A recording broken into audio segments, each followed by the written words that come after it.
You can love someone deeply and still not be their solution. I learned this not from a book, but at 2 a.m. on the floor of my apartment in Berlin, after another call that ended in silence. The day I let go of fixing others. There's a kind of love that makes you disappear. Maybe you know this kind. You're always the one holding space. The one who answers at midnight. The one who says, I understand even when you don't. The one who gives and gives until you're just a shadow of who you were. They call you strong. They say you're the glue. But inside, you're crumbling because no one sees that the one doing the healing is breaking too. And you tell yourself, if I could just love them better, maybe they'd change. If I stay long enough, maybe they'll finally choose peace. But what if loving someone doesn't mean saving them? What if it never did? Lao Tzu once said, knowing others is wisdom. Knowing yourself is enlightenment. The world teaches us to understand others so we can keep them. But no one teaches us how to understand ourselves so we don't lose who we are. It took me years to realize I didn't love people because they needed me. I loved them because I needed to be needed. And that was the root of my exhaustion.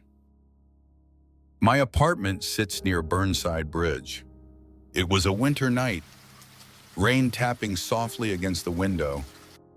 I was on the kitchen floor, back against the cold refrigerator, phone still glowing beside me. I had just finished another hour-long call with my ex. It wasn't love anymore, just obligation and nostalgia. She cried, said she didn't know how to keep going, said no one understood her, and I, like always, tried to pull her out of the dark. But this time, something shifted. I felt empty. No more words to soothe her. No more strength to play the healer. I just wished someone would ask me, but how are you, really? No one did. Just me, alone, in a dark kitchen, listening to the quiet breaking of my own heart. The next morning, I walked to Washington Park. It was still damp from the night rain. Leaves soaked in orange and red lay scattered like forgotten thoughts. I sat on a stone bench across from a line of nearly bare trees. Cold crept into my fingertips, but I stayed still. I watched a cluster of pigeons eating breadcrumbs someone had tossed nearby. No one called them. No one controlled them. They came, stayed, and flew off, free to leave, free to return. That's when it struck me. Love is not about holding someone tightly. It's about allowing them to rise when they're ready. And if they're not ready, it's not your job to make them be. From that day forward, I practiced a new kind of love. One that doesn't carry, one that doesn't rescue, one that simply stands beside. I started saying the words I used to fear. I don't have the answers, but I'm here. I trust you to find your own way. I'm not okay either.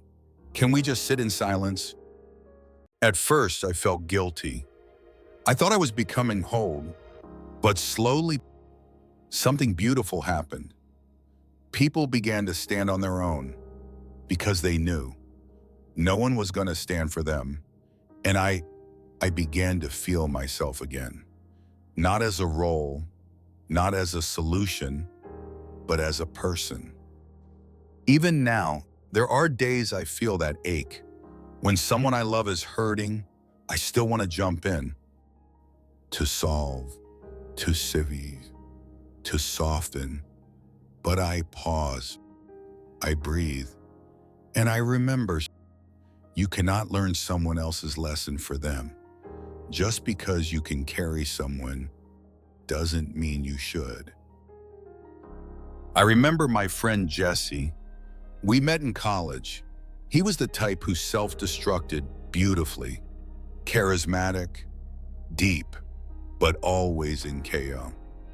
I spent years picking up his pieces, covering for his no-shows, talking him down from cliffs of his own making.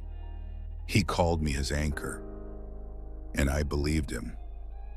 Until one night in Seattle, sitting across from him in a dim cafe near Pike Place, I told him gently, "I can't keep carrying this." He looked at me like I'd betrayed him, but I hadn't.